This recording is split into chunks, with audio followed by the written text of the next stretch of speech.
మీ పిల్లలు చదువుకున్నది ఎగ్జామ్ హాల్లో రాయాలన్నా కాంపిటేటివ్ ఎగ్జామ్ క్రాక్ చేయాలన్నా మెమరీ ముఖ్యం. మెమరీ అనేది గిఫ్ట్ కాదు, రైట్ టెక్నిక్ అండ్ ప్రాక్టీస్ తో ఎవరైనా సాధించవచ్చు. నమస్తే, వెల్కమ్ టు ఐ డ్రీమ్. నేను మీ ఝాన్సీ. పేదవారు మధ్యతరగతి కుటుంబాలు ఎక్కువగా ఉన్న మన భారతదేశంలో ఒక వ్యాపారం చేసి డబ్బులు సంపాదించవచ్చా, ఎలా అయితే మనం త్వరగా సెటిల్ అయ్యే అవకాశాలు ఉంటాయి, ఈ విషయం గురించి ఈరోజు మాట్లాడదాం. ప్రస్తుతం అంతా ఉన్నారు AMFI సర్టిఫైడ్ ఇంకా మ్యూచువల్ ఫండ్ డిస్ట్రిబ్యూటర్ మోనిగల సాల్మన్ గారు. నమస్కారం అండి. నమస్తే అమ్మ ఝాన్సీ. సార్, ఒక మిడిల్ క్లాస్ ఫ్యామిలీని తీసుకుందాం.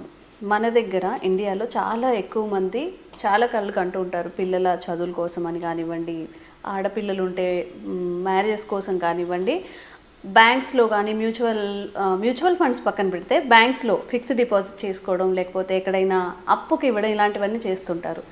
ఇలా కాకుండా ఏదైనా బిజినెస్ చేసి మనం తొందరగా సెటిల్ అవ్వచ్చా, లేకపోతే ఏ మార్గాలను మనం పాటిస్తే లైఫ్ హ్యాపీగా ఉంటుంది? మంచి క్వశ్చన్ అడిగావమ్మా ఝాన్సీ. ఇప్పుడు చూడండి అమ్మా, ఇప్పుడు మనం గత కొన్ని ఎపిసోడ్స్ నుంచి మన ఐ డ్రీమ్ ఛానల్ ద్వారా మధ్యతరగతి వారికి, పేదలకి, తర్వాత అబోవ్ మిడిల్ క్లాస్కి కూడా మనం ఏం చెప్తున్నామంటే, సేవింగ్స్ బ్యాంకుల్లో, పోస్ట్ ఆఫీసులో, ఎండోమెంట్ పాలసీస్లో సేవింగ్స్ మాత్రమే వద్దు, సేవింగ్స్ని ఇన్వెస్ట్మెంట్ వైపు మళ్ళించండి, ఇన్వెస్ట్మెంట్ చేయండి, ట్రేడింగ్ వద్దు. ఇది మనం ఉద్యమంలాగా తీసుకెళ్తున్నాం.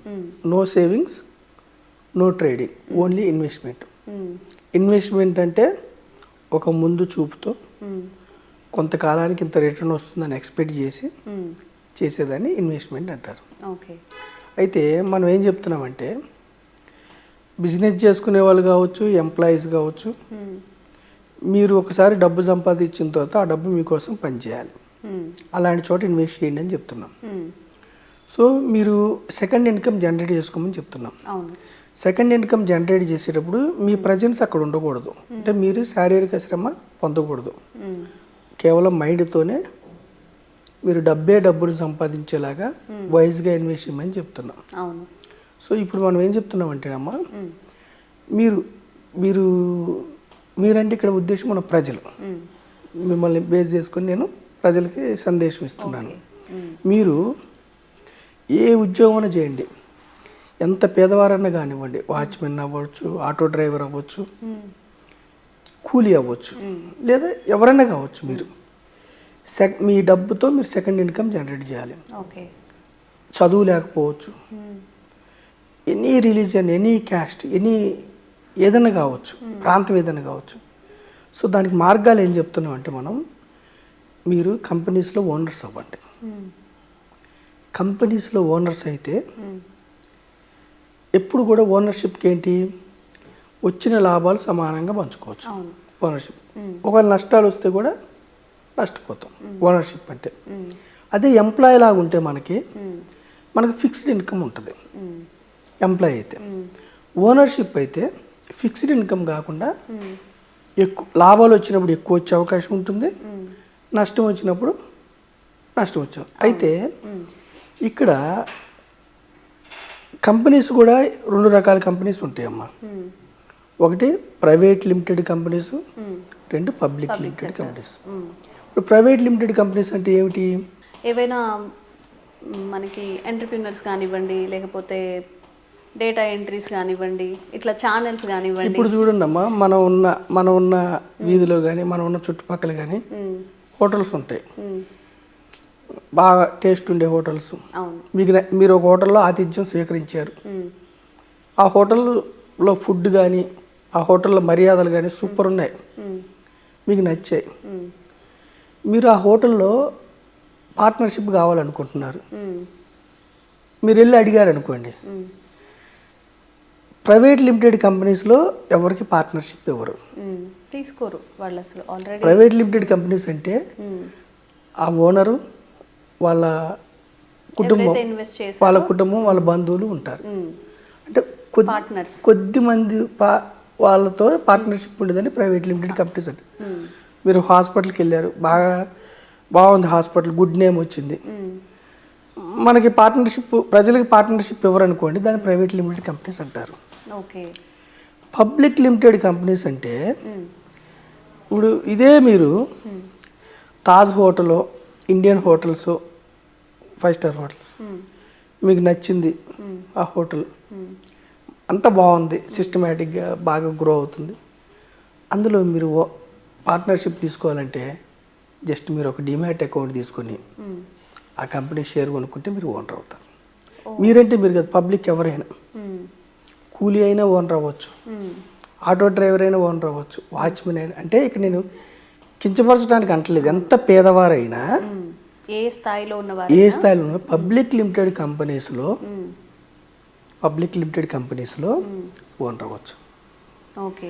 ఈ డిమాట్ అకౌంట్ అంటే ఏంటి సార్ మామూలుగా? అంటే కంపెనీలో ఓనర్ అవ్వాలంటే, షేర్ కొనుక్కోవాలంటే డిమాట్ ఒక బ్యాంక్ అకౌంట్ ఎలాగో అలాగే డిమాట్ అకౌంట్. ఓకే, మనం క్రియేట్ చేసుకోవచ్చు. డిమాట్ అకౌంట్ ఇచ్చే సంస్థలు ఉంటే డిమాట్ అకౌంట్ తీసుకోవాలి.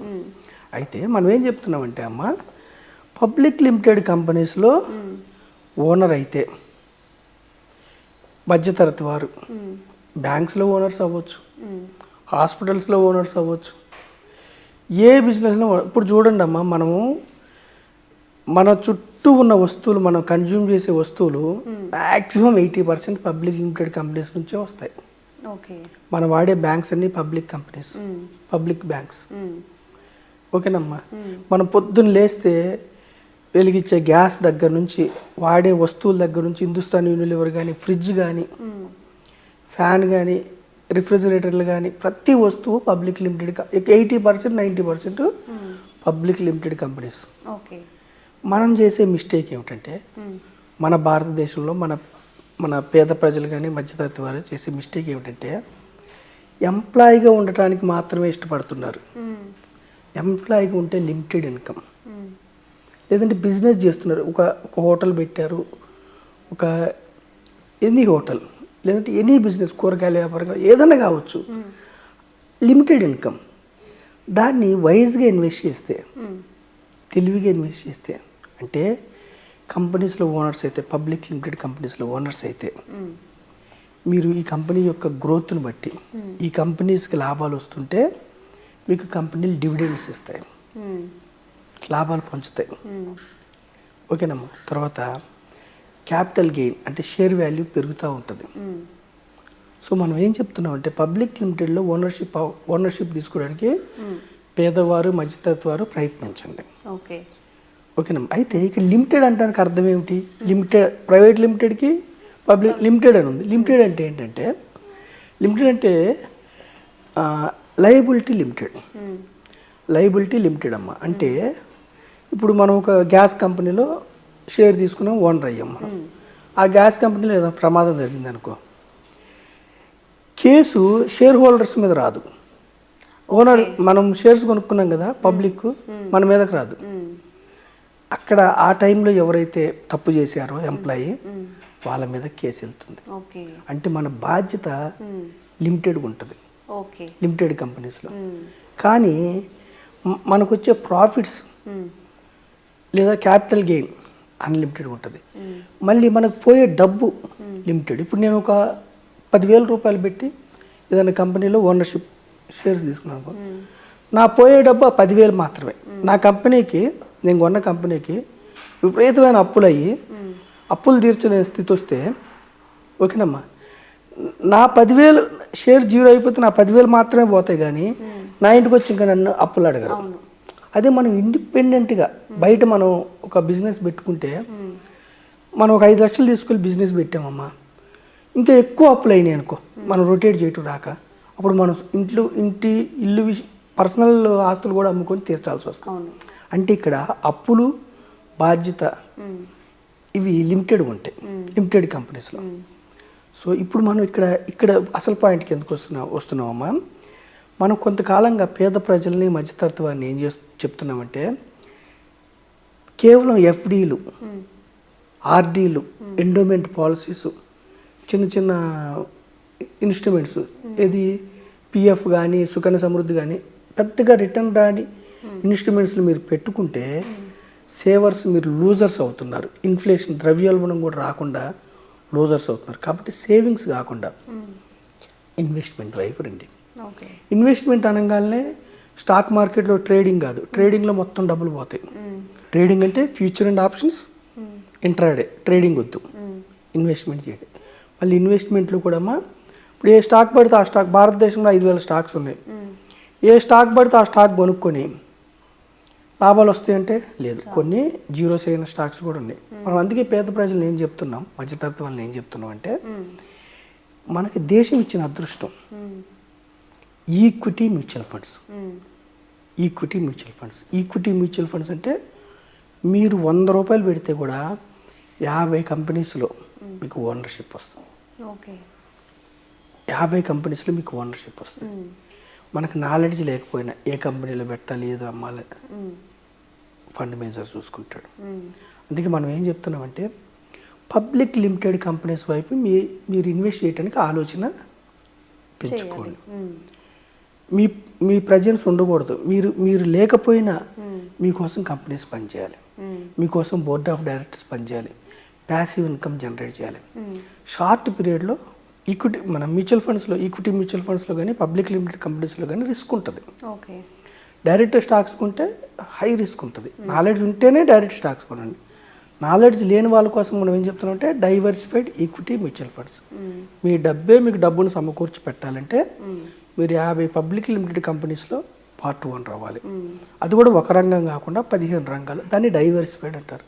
డైవర్సిఫైడ్ అది కూడా మీ సొంత ఈక్విటీ మ్యూచువల్ ఫండ్లో ఒకటే మనకి డిసడ్వాంటేజ్ ఏంటంటే, వేలు స్కీమ్స్ ఉంటాయి, ఏది కొనాలి ఏది అమ్మాలని.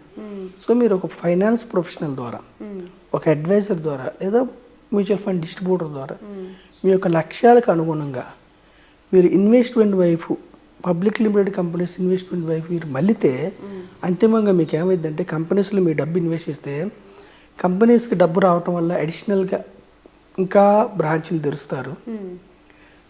కంపెనీస్కి మీరు ఇన్వెస్ట్ చేయడం వల్ల కంపెనీస్కి షేర్ వాల్యూ ద్వారా డబ్బు రావటం వల్ల పే హైక్స్, అంటే వాళ్ళకి జీతాలు పెంచుతారు, ఎకానమీ గ్రో అయింది, కంపెనీస్కి లాభాలు వస్తే కార్పొరేట్ ట్యాక్సులు పెరుగుతాయి, దేశానికి ఉపయోగం.